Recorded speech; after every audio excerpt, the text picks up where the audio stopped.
Making better life choices is an awkward conversation that we don't want to have with you. So, how about some classic deflection and we just talk about your decision making in Counter-Strike instead? Yeah, that sounds healthy. What's up, guys? Welcome to ProGuides. I'm Dave. Now, we've all had those deer in headlight moments in a match where we knew we had to do something but no idea what to do.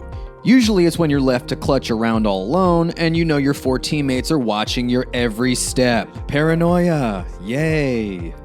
Well, worry no more. We're going to lay down some advice that'll have you cool as a cucumber for your next 1v4. But don't think you have to wait for a clutch. These tips can be used at any point in a round. So, like we said, the biggest problem people have is, well, just not knowing what to do. Obviously, every round is different and there's no one thing you should always do. Sorry, no clickbait today. But there are definitely steps you should take to figure out the right thing. So first things first, you need to track information. What's happened? No, we don't mean like, where did it all go wrong? We'd be here all day trying to answer that. We mean, what information do you have about the round so far? Recall what you know has gone down. Stuff like, have any grenades been thrown? Okay, great. How many?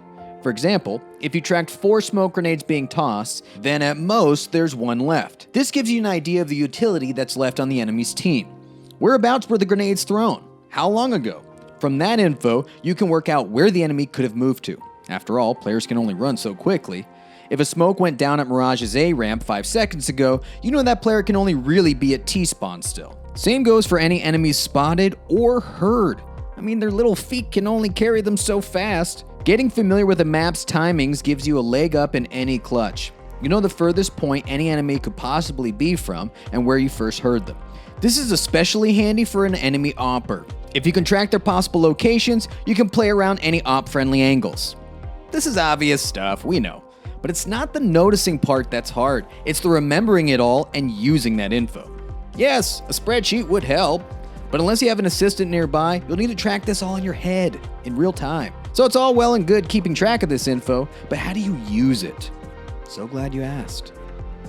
Okay, let's say we're back on Mirage. You're on the CT side. The enemy used 3 smokes to get control of mid. Great, there are only 2 left. But what does that mean? Well, it means your Molotovs just got a whole lot more effective. If the enemy uses their last 2 smokes to take a bomb site, they have nothing to extinguish your flames. You force a T side into making a choice. Wait for the flames to die out, or push through and take the damage. No T is gonna wait it out, because it burns too much time off the clock. Okay, I'll stop. And their own smoke, not to mention. You get some free damage, some free panic onto the T side, all just by tracking the enemy. Track everything you know about the enemy so you can exploit weaknesses in their game. The next thing you can do to improve your decision making is by asking the question, how would you beat you? You know, put yourself in the enemy's shoes. If you've tracked all the info in the round, like you should have, what would you do with all that information? Okay, check out this scenario. You're on the Mirage's T side. There's been a failed push into the B bomb site. Lives were traded on both sides, but you didn't get onto the site. It's down to a 2v2.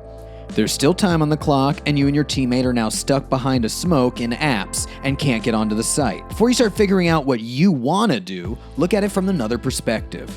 If you were those CTs, how would you set up? Sure, you'd immediately stack the bomb site where all the action was, but what next? Once that smoke disappears and there's no more sign of a push, what do you do? Would you keep the stack and hope you guess your 50-50 chance correctly? Would you split up and take a side each, hoping to take the fight down to a 2v1 or at least a 1v1? Or would you get aggressive and push into where you last saw the T's? Which course of action would you take? If you think they're going to push, then you set up a crossfire in apps and wait. If you think they're going to keep their stack, you can send one player to A with the bomb. Meanwhile, the other player uses their utility to maintain presence and keep their stack occupied. If you think they're going to split up, then move to the site that'll be hardest for them to defend against a 2v1. You need to think about not just what you want to do, but what the enemy is going to do. Then you can start to counter them. If it helps, you can rank the options by how dumb they seem instead. Start crossing off the dumbest ones until you get to the sensible choices. But whatever you do, don't underestimate the enemy. If you think they won't make a certain play because they're not good enough, you'll feel extra bad if they pull it off. Our third tip for making smarter plays is consider who you're facing. Okay, for most people, the answer is, I don't know, I never met them. But you can learn a lot about a player in the short time you spend with them, if you're paying attention. In leagues, you can easily learn what a player is like by watching demos of their past matches. But in the great unwashed plans of matchmaking, it's a little trickier. It's made even more difficult when you consider the side switch at halftime. Some players have a completely different play style on one side compared to the other. They might have an unimpressive and quiet T side, so you think they'll be a pushover and target their bomb site when they start defending. But then it turns out they're a complete turret once they hit that CT side. So you've got about 5 rounds on each half before you need to figure out what kind of players you're facing. You don't need to know their life story or have deep insight into their brain or anything. Broad strokes are fine. We're talking about if they're aggressive or passive, if they hold on to their utility late into the round, if they're a one-tap king or prefer spraying. Once you know who you're facing, you'll have certain expectations of them and can outplay them. If you've got a tendency to lurk, you know you'll only be facing 4 enemies at once. You can commit more utility to dealing with just those 4, knowing the last one is off alone. Maybe they think they're Stewie 2K and have jumped through a couple of smokes already. You can't wait for them to do it again and snag a free kill. Just playing the round isn't enough. You need to pay attention to what's going on. Take notice of that kill feed. Start matching names to play styles. Once you know who's doing what, that scoreboard telling you what's left alive will let you know exactly how to play. Our last tip for today is going to seem like the most obvious, but it's also the most common problem. You gotta do something. Now, we don't think you're just sitting there twiddling your thumbs in these scenarios. Well, maybe you are, I don't know. But are you doing enough? Yeah, you could be holding an angle, but unless you've got an especially good reason to be holding that particular angle, this is the best use of your time. A lot of players act like they're playing a single player game. They're just waiting for the enemies to walk out in front of them one by one. I mean, okay, maybe in the Silver games, sorry Silver, we love you, truly, but the enemies aren't gonna just be gifted to you. This isn't Doom. Chances are if you're holding an angle, it's because it's a good one. And if it's a good one, guess what? The enemy knows it's a good one too. They're gonna pre-fire you before you know it. We're not saying you need to constantly be on the move. You do want to be moving, but moving with purpose. Wandering aimlessly looking for the enemy is not a strat. Take everything we've talked about here today and apply it to your situation. Break down what you know about the round and the enemy to form a plan. Let's look at an example. Say we're on the CT side of Overpass. There's been a fight around the bathrooms area. You've lost a teammate. The rest of your team are rotating in.